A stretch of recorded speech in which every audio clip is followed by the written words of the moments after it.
Aloha ho mai kako. Welcome back, everybody. And for those of you who have just persisted and stayed online throughout the day, thank you to all of our participants and our audience members for joining us throughout this day. We've had some amazing panels thus far, from leaders in the Punana Leo effort to some of our parents. We just talked with three wonderful hoa aloha who have done work in creating a sense of and an appreciation for multilingualism. We had an opportunity to speak with some of our current Nawahi Hawana and kind of their perspectives on their experience as being a part of the Hawaiian language movement and the Hawaiian medium education program. And here we are with our fifth and final panel of the day. And we are extremely fortunate to have some of our Nawahi graduates join us. And we look forward to them sharing and inspiring us with what they've learned and what they've been able to apply. The title of this panel is Creating Change Agents to Overcome Injustices Relative to the Hawaiian Language and Hawaiian Speakers in the Larger Society. We've been talking throughout the day about justice in action, which kind of in and of itself implies that there have been injustices. And we've addressed some of those throughout the day, and some of those barriers that were overcome, and some that still persist today, but that the movement and those engaged are continuing to find creative ways to address those barriers. And so we are all, I think, clear at this point in the day that the colonial process in Hawaii marginalized the Hawaiian language and thereby Hawaiian speakers, but the growing number of young adult Hawaiian speakers, including those whose entire Punana Leo or preschool through 12th grade educational experience has been through Hawaiian, is beginning to have an effect on the larger society of Hawaii. And we have these three amazing humans who are here with us, and we see them as some of these change agents who have this foundation established by this program and their fluency in Hawaiian and their grounding in a Hawaiian perspective, who are now doing various things in their careers and with their families. And so we, by way of quick introductions, we have Kawehi Keolenui. Aloha kawe, Kawehi. Kawehi, again, is a graduate of Nawahi Pu'u. She is a parent as well of Keiki who have come up and through the Punana Leo and Nawahi as well. They're Nawahi students now. And she is also back now at Nawahi as a kumu there. So mahalo nui ʻoe Kawehi for joining us. We also have Ilihia Johnson, who is also a graduate of Nawahi Pu'u, and he is now a Punana Leo Okona parent. He is also the public affairs officer at the Hawaii Tourism Authority. So look forward to hearing from Ilihia. Aloha kawe, Ilihia. Aloha nui. Hi. And then we have Oiwi Parker Jones, a Nawahi student, Punana Leo graduate. Aloha, Oiwi. Aloha. Aloha. I don't know when it was the last time that I've seen you. It's been so long. That's why I'm so excited. But in short, now Oiwi completed his PhD at Oxford and continues to research and teach subjects, including neuroscience and linguistics. He's also a member of the Applied Artificial Intelligence Lab and Oxford Robotics Institute. So mahalo nui ya'oe, Oiwi, for joining us. Just to be clear, Oiwi, where are you joining us from exactly? From cold and nighttime Oxford, England. Okay, that's, I just wanted to affirm. Mahalo nui. Yeah, what time is it there? That's okay. Umikumakai, makiahiahi. Oh, okay, not too bad. It's 11 o'clock at night. So thank you again to all of you for being here. It's so great to see all of you. And I'm just going to jump right in we talked earlier with three current 11th graders to kind of get some perspective on their experience. And we asked a similar question to them, and I'm going to ask this to you now, Kawehi, because we're talking about historical injustices and having to overcome barriers. When do you think it was that you realized that you were part of a movement? You weren't just a student at a school, but you were part of a movement that was working to reverse some of these historical wrongs, such that it kind of, it developed a sense of pride for you being raised and educated in Hawaiian. Was that something that you kind of, the light went on at a really young age, maybe in high school, maybe not until you were, an adult after high school? Just wondering when that happened for you and what triggered that realization.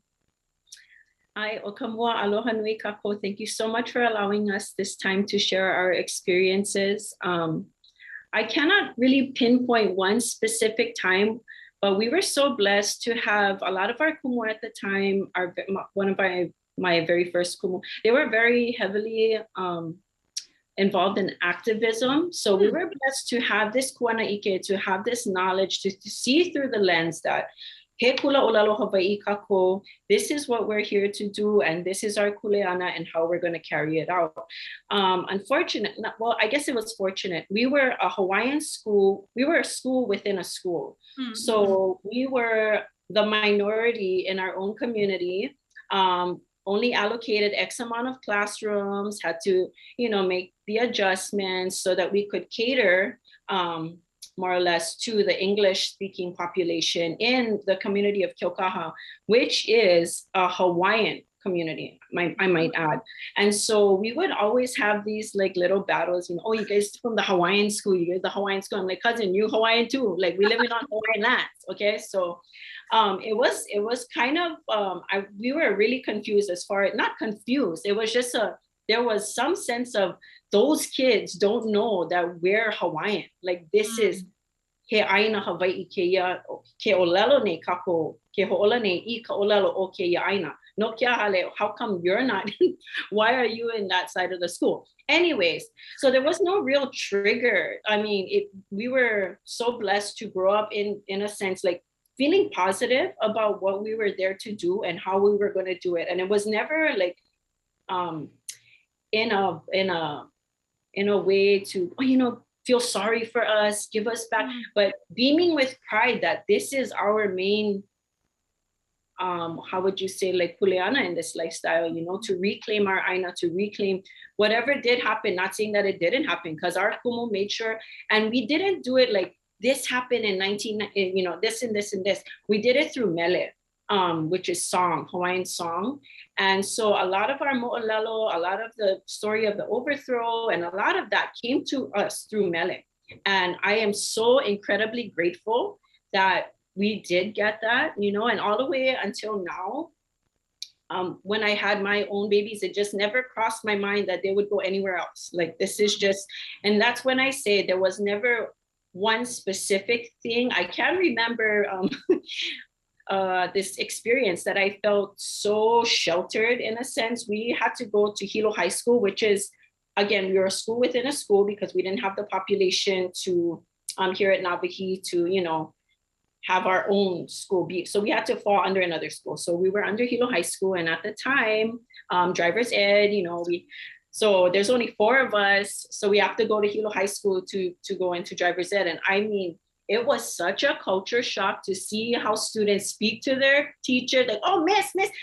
We were so, like, we were just looking at each other, me and my peers were like, wow, they can act this way over here. And, they can say whatever they want to say and do whatever they want to do. So Lavena, and that's really what language afforded us, was mannerisms. And people tend to think, and all of my aunties and uncles, and we had a lot of people like knock my mom for, they're not going, just the ignorance. Yeah, it wasn't necessarily with malice or with trying to condemn, but it was just pure ignorance that they had no idea, like, hey, ʻŌlelo, we came from one of the most, proficient lahui ever to, develop, but it wasn't, yeah. So anyways, getting back to the Hilo High School situation, that might have been a trigger for me to realize, like, wow, in our little world, ʻŌlelo Hawaii, like there's certain mannerisms that come with ʻŌlelo, and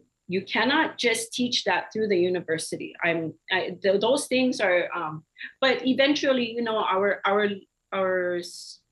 people who are being educated in the system, they eventually catch on, but it's kind of, it's as you learn, makahana ka ike. So yeah, I did realize at a very young age that we were a part of a bigger picture, thanks to our kumu, and and they always reassured us that this is where we need to be. Okeia kokako aina, okeia kokako home, and this is the land, this is the language of the land, so, and hula, we always were very culturally grounded. And I want to just share this quick manao that my mom shared with me. as she was going to school here in Hawaii, in Keaukaha, she was never really able to relate to her kumu because they were all either Japanese or Caucasian or, you know, anything but Hawaiian. And so I was like, oh, I almost wanted to cry as, you know, as I became a parent and got older, that I never had that problem. You know, I could always connect with my kumu. They always understood where we came from and who they were and what. So I just feel so blessed that all of that, you know, I got to experience all of that. And I just really want people to know that language is not purely translation. There is so much more that comes with that. And I just wanted to mahalo all of my kumu and everybody who, first of all, my makua, to make that choice for us to go in, because it wasn't mainstream like how it is now. We actually have a waiting list for kids to get into our school. Like, how crazy is that? But, you know, it's catching on, and I'm so happy that people are being, you know, aware. There's an awareness out there, and they understand that no ka pono ka aina. But the problem now is that we've grown so exponentially that it's hard. You know, in my mind, I'm thinking quality over quantity. And at that time, when we were in school, we were such a smaller population. So we had the one-on-one, not saying we are still allowed that same homeikai, that same blessing, because we are still smaller compared to the larger scale of schools. But yeah, it's just a different one. So the challenges change, you know, as makaholo ano kiao kamanava.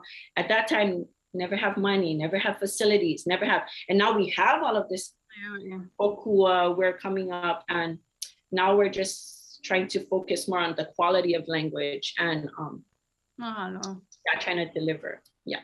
Mahalo nui Kavehi for sharing that, you know, and this notion that it was something that was kind of organic and natural, that you were a part of something larger. And just wanted to throw it out there to either Ilihia or Uivi, if either of you have anything to add on to that in terms of when you realized, and or one of those highlights of that process in realizing that maybe not only that you're part of something larger, but in addition to that, that you were part of trying to right some wrongs and to address some injustices. Do either of you have anything to add to that? Yeah, I remember the tutus crying when we would sing in the mall. Yeah. That's an indication of success. Yeah. Yeah, that's when I knew that it was not just us and our families and our community, well, our close community, but the bigger community, that it meant something to people deeply. Yeah. That's beautiful. Oivi hit the nail on the head. You know, one thing about being deeply engaged as a movement is you end up deeply engaging the community. And so when Oivi talks about singing in the mall, he's talking about community performances to engage with our communities, to show that this is a thing that we're working on.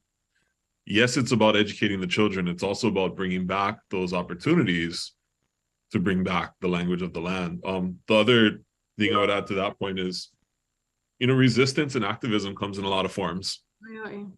And in the early days, you know, there were legislative actions to repeal the laws that banned Hawaiian from educational systems. But there's also the simple acts like spending a Saturday in a cafeteria, cutting out English translations and cutting out Hawaiian translations, pasting them on English books before we had the robust kind of curriculum development apparatus we have today. No. That's part of a movement. That's a quiet but persistent form of activism. So it was kind of those extras that one, let us know we were part of a movement, but also really kind of built that fortitude for the long fight. Yeah. Okituko days. If you don't know what Okituko is, then you can't play with us. Just kidding. Yeah, absolutely. Go ahead, Uivi. Can I add on that? Also to clarify for people, I should have said we were little kids then, like small kids in the mall singing in like the 1980s, and like just seeing the old Hawaiians in the mall. And like Ilihia is saying, the little acts, I think, of the community showing up, like in the early days when it was like illegal and we had no money, and like somebody's uncle came by and was a carpenter or whatever, or even now seeing like the new families showing up, like it's coming from the ground up. I think seeing that is, I think, really, really meaningful to me. Absolutely. Do me a really quick favor. Just go around. What years did you graduate from Navajo? I didn't, but Not Navajo, but oh yeah, I can give my background. Graduated from high school.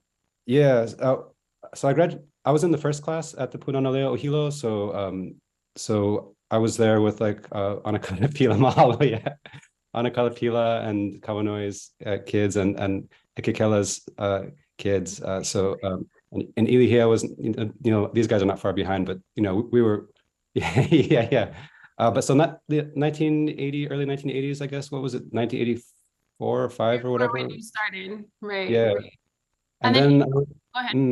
And then I was there when we moved to Keaukaha, to the Kula Kaipuni that Kavehi was talking about, the language stream, where we had Hawaiian stream inside of a bigger like English, Hawaiian Pidgin Creole language community. And then when we moved, we didn't have a place to go right away, so we went to an office building downtown for a year, and we were taking like classes at the university and like also like just taking classes in the office. And then when we moved to Navahi, and so then I was at Navahi for the beginning of high school, and I left partway through high school and finished up in America. Yep.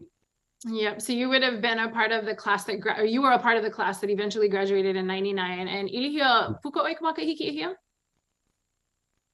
ʻŌlelo kani eha, 2004. So I was in the 6th graduating class. 6th. And Kavehi, puka oi kamaka hiki ihia? 2005, ʻŌlelo kani elima. And between Oivi's class and my class, we were the first chunk from K through 6th grade. And that was the max that our school went to. So we were the first, that first auka of the time. So yeah, the first batch. The first batch of kids, and the not the bad batch, the first batch. Great batch. Maybe. I just wanted to kind of contextualize that is, I think that, sometimes even I forget how far along we are now, right? I did this math earlier today, and it's been a really long day, but I think so what we're at 2009, 19, 20, 22, 23, we're about to have 24 years of graduates from the program. So, for you folks in those early years, it was a context where there were a lot of aha moments, and just everything was so new, and even for the community and the perception. So you folks sharing that, that it was just by nature of being involved, you knew that you were involved in something kind of huge and different because it was brand new at the time, and I think some of the ohana and the keiki that are in the program now, you figure keiki who are in Hi'ipip, who will be, again, once it opens, the infant toddler program, or in Punana right now, depending on the community that they grow up in, they literally have a whole bunch of people running around who speak Hawaiian, and so it's going to start to become a little less novel, if you will, as the years go by. And so mahalo to you guys for sharing that and some of your early experiences. Go ahead, Ilihia. It's a quick story about kind of the novelty of folks speaking Hawaiian, right? So in our time, the 3 of us on the call, if you were in our favorite hometown grocery store, KTA, and you heard a child getting reprimanded in Hawaiian on the next aisle, guarantee you knew who it was. That was your classmate. It was somebody we knew, right? Because the community was that small. And today, it's grown to a point where you don't necessarily know the person who's speaking Hawaiian. And that's a beautiful thing in the sense that it's grown beyond sort of the bounds of our own social circles into more, the movement has grown. Absolutely. It's a beautiful thing. Exactly what you're talking about. Kind of riffing off of that a little bit, Ili, here, I'm going to shift a little bit, if you will. And while, you folks, it was novel for you folks in the beginning, and now you are in your careers, all 3 of you. And so maybe that novelty still exists in this phase of your life, such that, you come out of high school, people know that you were educated entirely through Hawaiian, you're a Navajo graduate, and sometimes you get labeled as, and this is just a process of decolonization, I think, right? Because it's still kind of novel. So people know that you speak Hawaiian, and then you get labeled as the, oh, that's the ʻŌlelo Hawaii person, go to that person. And then all of a sudden, because you can speak Hawaiian, oh, you're the expert in ʻŌlelo Hawaii and or all things Hawaiian. So just wondering if you can speak to that a little bit about balancing that, you know, absolutely being a proud representative of what your experience was and the movement that you came from, but also making it clear that, okay, that doesn't necessarily mean that that's the only thing that I am. Just some insight if you have on that. Amy Kalili should get an award for packing the most questions into one question. So I just realized this now. So at the Hawaii Tourism Authority, I am far from the only language speaker. In fact, a quarter of our staff is at least conversational, plus 2 members of our 12-member board. But funny you should mention, Amy, my office was Kalani's office, was Kili'i Wilson's office. I love it. So it seems like there's always a Hawaiian-speaking occupant of this particular office I'm in right now. You know, being the Hawaiian language person is a label that I'm happy to wear. It's particularly humbling in rooms with lots of Native Hawaiians, and even more so in the company of elders who did not have the kinds of opportunities that we had to learn and speak freely. So just want to call that out. What I like to do, because I am definitely not an expert of many things, right? There's language, culture, definitely twins. Some of us are great at both, but that's not always the case. And so I often use those opportunities of assumed expertise to steer folks to other resources, whether it's, you know, vehevehe.org, send them to the Hawaiian Language Dictionary, if it's vocabulary stuff, or different resources that are available. I like to use those opportunities to help folks with reference materials that they might go to in the future. But you know, language unlocks perspective, and I think that's the most important key ingredient to it in my line of work and in my community engagements. It's unlocking that perspective. So I might not be an expert at hula, I might not be an expert at something, but I will know that you should check this, right? So being able to bring that to discussions is something I'm proud to do and happy to do it. I mentioned at HTA about a quarter of our staff is at least conversational in Hawaiian. Hawaii is one of the first states to have, or the first state in the US to have an indigenous language as one of its official languages. Some other folks have caught up in the years since, and you know, we're still the first. Yes. Anywho, you know, our responsibility as a state agency then is to conduct business in both of Hawaii's official languages, which we do. All of our agendas, all of our major kind of foundational documents, our current strategic plan, our destination management action plans, all that available in both languages. So that's kind of the operational stuff. But also, what we're trying to do here is to pivot Hawaii's model of tourism to a regenerative model of tourism that better balances the economics of tourism with its impacts on communities, culture, and natural resources. And in that pivot, the perspective unlocked by ʻŌlelo Hawaii is key, right? Visitors are looking for cultural experiences. Visitors are looking for authentic experiences. Communities will settle for nothing less. Right. So being able to access those viewpoints, access those perspectives is key to all of that work. Sorry, I'm going to jump in really quickly here because of what you said about the people that can ʻŌlelo Hawaii at HTA, you know, and I know that there's at least one other Nawahi graduate that is there with you. Yes. Ivaleni Kuli Koho'ohanohano. I'm just curious as to, because, you know, you said that at least a quarter of the staff there or the people there at the Tourism Authority are at least conversant.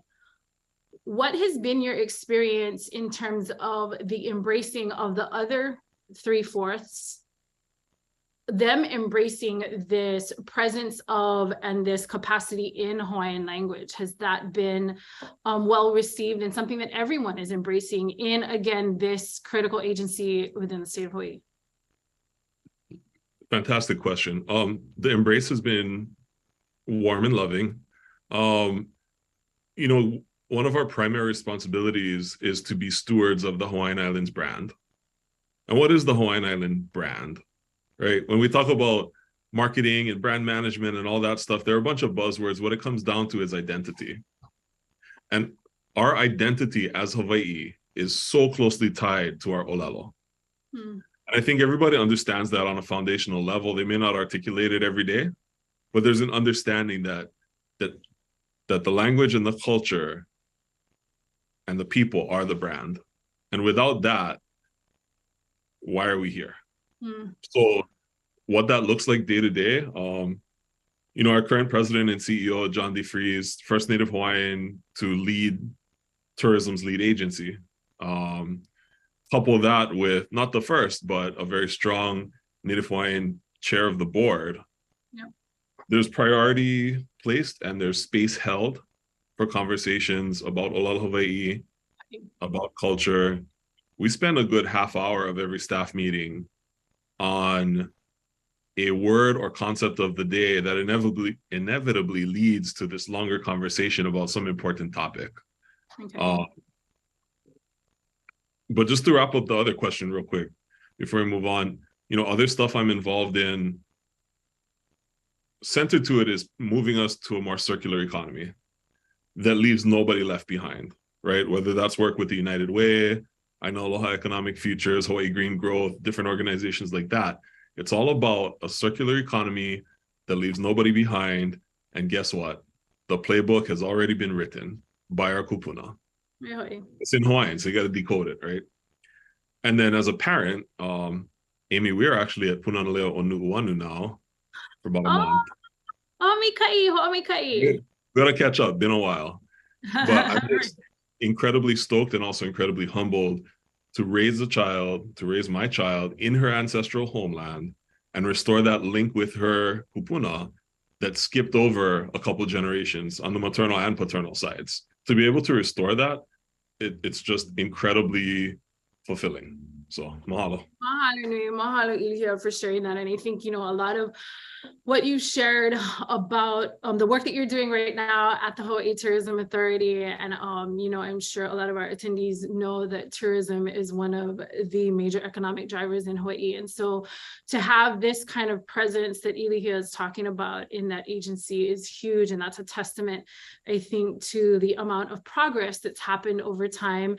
And you know, all bias aside, you know, I have a great aloha for what the Hawaiian language movement has done. I've been intimately involved myself. And so, but I do think that that's due in no small part to what has happened over the last 40 years in the Hawaiian language movement, that we're getting to a place where ʻŌlelo Hawaii and things Hawaiian in general are appreciated on a different level and are starting to be integrated in really meaningful ways in some of these critical spaces. So mahalo nui Ilihia for sharing that.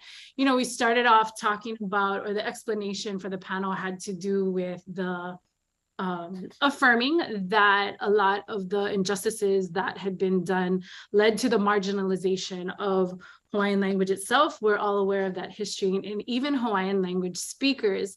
And, you know, I look at the three of you and what you have accomplished, and it almost seems like, you know, and I'm coming to you, Oivi, with this question, it almost seems like maybe the opposite, you know, that it had this huge advantage for you folks. And so if I didn't know you like I do, Oivi, and know your background and know that you're engaged in that you were engaged in the Hawaiian language movement, you know, very early on, and I just look at your resume and your academic accomplishments, I would think like, okay, there's nothing marginalized about this. You know what I mean? The brother is an academician. And so just wondering if you can kind of speak to that experience about, and or share some insight as to how being involved in the movement, in the Hawaiian language movement, in the Hawaiian medium education program kind of provided a foundation, if you will, for the things that you went off and did and are continuing to do in academia. Yeah, mahalo. Definitely foundational to who I am. I mean, how could it not be? Yeah, I still like the most radical thing I've seen in my travels in life is what happened with our community, our parents and the kupuna coming together and bringing our language back. Like that's a game changer. And, you know, I think I try to, I mean, obviously there are experiences and values, but also I try to bring that to things I work on. So I guess one way to answer that is I am active in some work on Hawaiian speech and language technology. So like building speech recognition system for us and making up methods for us to automatically take old newspaper text and automatically add okinas and kahakos. So I have some research that sort of directly comes back to our community coming out of it. But I guess more generally, because I work also as a research lead in a group that does brain-computer interfaces, which is a bit different, yeah. But in a way, I was talking to a friend, and it occurred to me that fundamentally, what is that about? It's about taking people who are paralyzed, who don't have a voice, and giving them back their voice. So even in that, I think kind of thematically, it's sort of reflecting my experience as growing up in this movement, seeing our community get our voice back and seeing what that has meant to all of us, I think. Yeah, I think also the values are interesting. Like I remember being an undergraduate and like people are trying to pick their majors, yeah. And it's like, oh, what do you like to do? What do you, what do you enjoy? And I think I pretty quickly came around to like a different question, which is, what am I good at and how can I give back to my communities? Mm-hmm. And I think that kind of thinking, like others were saying, it's not just the words we use, but it's the values that those embed, the kind of culture that it moves in. So I think you can't help but kind of take those with you everywhere you go. Yeah. So that's led me directly to all the things I work on, and you enjoy stuff, but it's not so much about me all the time as like, what opportunities have I been given? What abilities do I have? How can I give back to people? And I would also quickly say, I'm since you said something about like academic success, I'm not the only successful academic to come out of this by far, but because I was in the first class, I might be the oldest or one of the oldest ones. So, yeah. You old, yeah. Olivia Parker Jones. Oko ekolu, old oko ekolu. There's a question that came in asking where some of the graduates are today and what they're doing. And I'm just gonna let the three of you share if you know of your own classmates and or those that were kind of in your group, the years right around you, about various things that that your classmates, you and or your classmates are doing. So, Hilo, where are the Hawaiian medium education graduates today? Oh, mahalo for that. So I'll speak to my class. So I have one firefighter who just welcomed his second daughter. So yeah. And then the other boy, there were three of us in my class of 7. He's a federal law enforcement officer. And what's powerful about that, right, is you talk to kids about what they like to be when they grow up. You get things like, I want to be a firefighter. I want to be a police officer.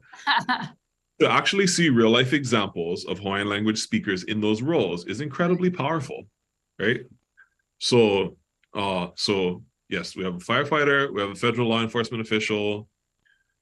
We have one who was working in the schools and recently took a position with a organization that does substance abuse treatment.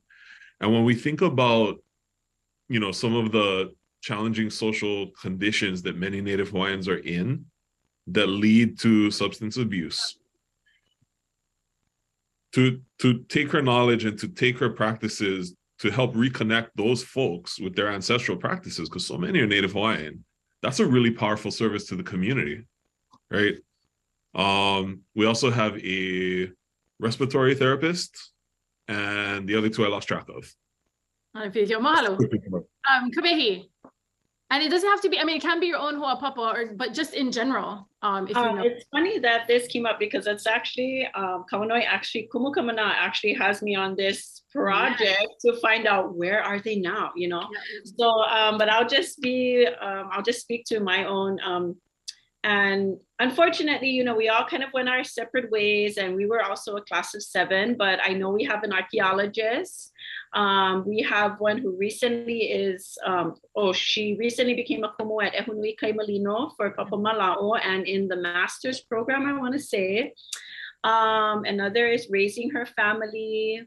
And one of my classmates was working for the San Diego Zoo, and Kuanaike, like cultural aspects, you know, what he can offer there after traveling the world through hula. And I think my other 2 classmates are, a stewardess, Hawaiian Airlines stewardess, Malia Kruger.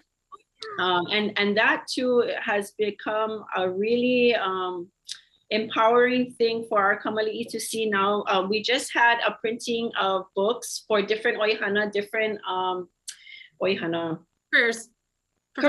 career paths. Yeah, so we had all of these books printed with maka kama'aina, with familiar faces on there, so that our babies can see that.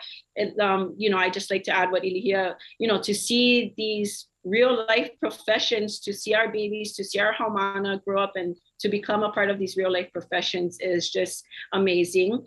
Myself, I found myself back here at Navihi, and I just wanted to add to my question, opening up. That is when I kind of realized also that, my God, people out there they don't function the same. And it's kind of eerie, you know, to think that people don't operate with aloha, to think that people don't think of the nui, like Oivi was saying, you know, it's not just about me all the time, it's what I have to offer and how we can, you know, build this greater community for ourselves. And so the minute I stepped out of this circle, because coming from here, it's like we just eat, live, and breathe this, okay? And keiki papahana, or even everything is halawai, you know, just because it's a nonstop. This is nonstop.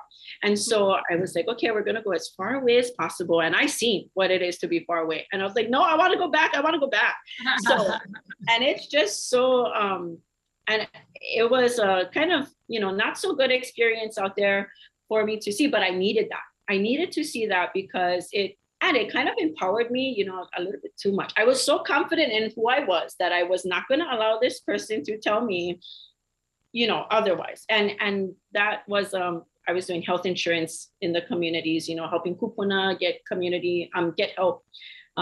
health insurance coverage. Anyways, it became very apparent to me that it was all about the dollar out there, you know, and of course it comes down to the dollar for everybody, but we're just so blessed in this circle to know that it's not just about me and what I need and how I feel. And, you know, it's about what we can do for the no mawika nui.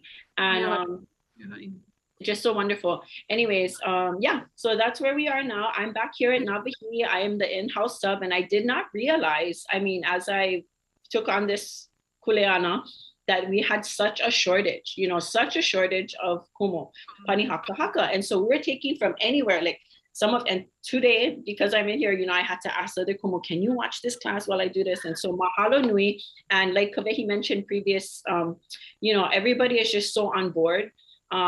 Hemea kluma, like we're just ma'atu working that way. And so just so blessed. But anyways, job security, you know, in my position as a substitute, I am everywhere all the time, from the punana leo all the way through the 12th grade. And so I just wanted to say how blessed I feel to see all of our babies and to be here. And this is how I can kind of keep my tabs, you know, on the progress that we're making and the auholomua that our students are actually seeing in the classroom. And we have a lot of young kumu coming up. Who are, you know, it's kind of, and you know, the haumana, they always want to challenge, and the teacher haumana thing, we never really got that opportunity, but the teachers are getting younger. So they feel a little bit closer to them in age, but I hope that they take on the challenge. Our new kumu take on the challenge. We have one, she's like fresh, like 23 or something like that. So it's for very hoi hoi. And then we still have kumu henani and we have kumu kamana. And another thing is we still have kumu kamana with us, you know, and she makes sure she gets into every nook and cranny of this school. She is just keeping the tabs. And so I think that, yeah, it really makes a difference for them to ikemaka, you know, from the babies all the way. Who can say that their principal goes around. She's kind of Nazi in the sense that she has to be, she has to know. I know she's on here, but I'll deal with her. But anyways, I feel so incredibly blessed that my babies get to see. And, we are just in here. My sister works the office. Their father runs the mala, and, so on and so forth. The auntie teachers. It's a great testament to the Navihi experience about how people have. And we're just all here. So pray for my babies. Right. Yeah. To the person who raised the question, a lot of the graduates do go back into the program and become kumu or fulfill other positions, but we do have, our graduates who are in various places. Ilihia, you got your hand up, and then I'll come to you, Oivi, if you want to list off some of the things that graduates are doing. Go, Ilihia. Just because Kavehi brought up her classmate was the archaeologist, one of the coolest just so happened things in my career was in a previous life when I was doing public affairs stuff in private practice, I had a client who was putting together a renewable energy project. It was a big French company. So, couldn't really understand a lot of what the higher ups were saying on some meetings. And it turned out that Kavehi's classmate was the archaeologist who was working on that site. Okay. So it was a cool, I had no idea what she was doing. And then she popped up on Zoom. I was like, wow, right on. Right. So to have a familiar face rooted into what Oivi was saying, those similar values, working on that project, helping to educate this company who was coming in, that was a pretty cool experience. Okay. And Oivi, some of your experiences in terms of what your classmates and your schoolmates are doing now. Yeah, I mean, I think like you were saying, the majority are probably have gone back to teach in immersion schools at various levels, from babies to university. I guess that's not immersion school, but still like kind of continuing that stream, because a lot of immersion students go into higher education too. But also stuff like musicians, firefighters. Yeah, like a nation needs everything, so we need everyone too. Absolutely. Well said, Oivi, well said. Yeah, I mean, just to wrap that up for the person that posed the question, I think because we are 24 years into this and have 24 years of graduates from this particular campus, from Navahio, Kalaniʻōpuʻu, we have, haumana, or students and graduates that are in a wide array of professions.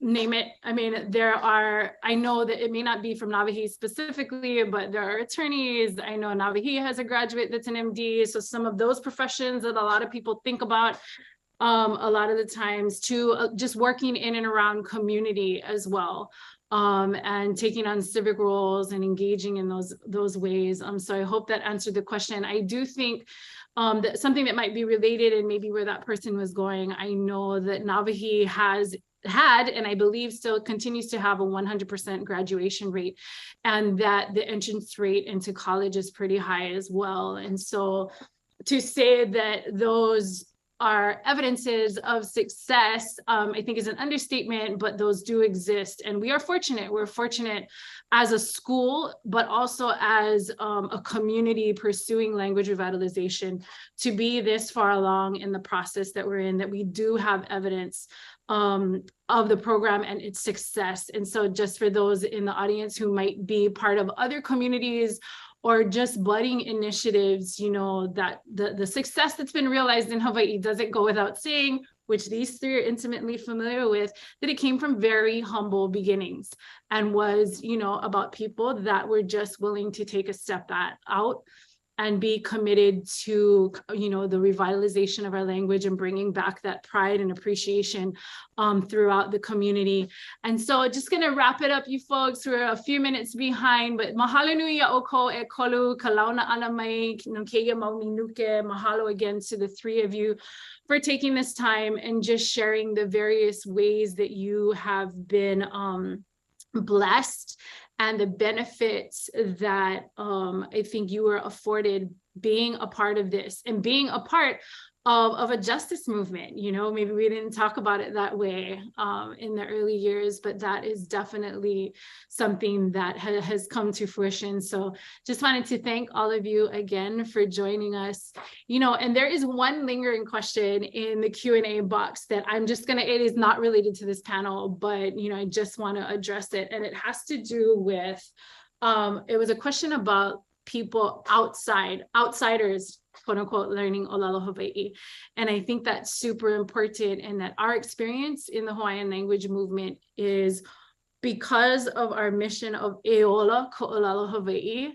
You know, Hawaiian at one point in our history was spoken by almost everyone in Hawaii. It didn't matter where you came from, when you got here, what your initial language was. Hawaii was the language of Hawaii in all sectors of society. And so by the mere fact of our mission and our vision being getting back to that, where our language is actually thriving, we absolutely see the value and the need for those who come from outside, who aren't Hawaiian, to ʻŌlelo Hawaii, in order for us to kind of, again, get to this realization of a living Hawaiian language again.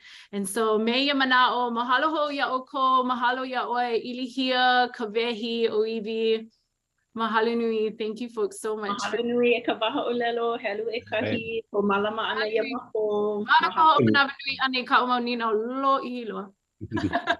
Meikai, mahalo. Mahalo e nā hoa, mahalo. Hi, aloha. Uyo. Uyo. And for our participants, thank you so much. This brings us to the close of our first day of the Hilo field study with our theme of justice in action. Thank all of you again for joining us, and please join us again tomorrow for the second day of the Hilo field study, Makahana Ka'ike Pono Kaulike. We have a wonderful set of panels lined up for tomorrow as well that kind of will give a glimpse into the university, to Kahaka'ula o Ke'elikolani, and some of the things that are taking place there in those programs today. We focused more on our community side, on the Punana Leo, on the parents that are engaged, students, what's happening in the K-12 program. And tomorrow we'll kind of delve in and give some insight into what's happening at the Hawaiian Language College. Me ia mana'o, mahalo ho ia oko. Thank you to each and every one for joining us. And please come back tomorrow for our second day of Makahana Ka'ike Pono Kaulike. Aloha.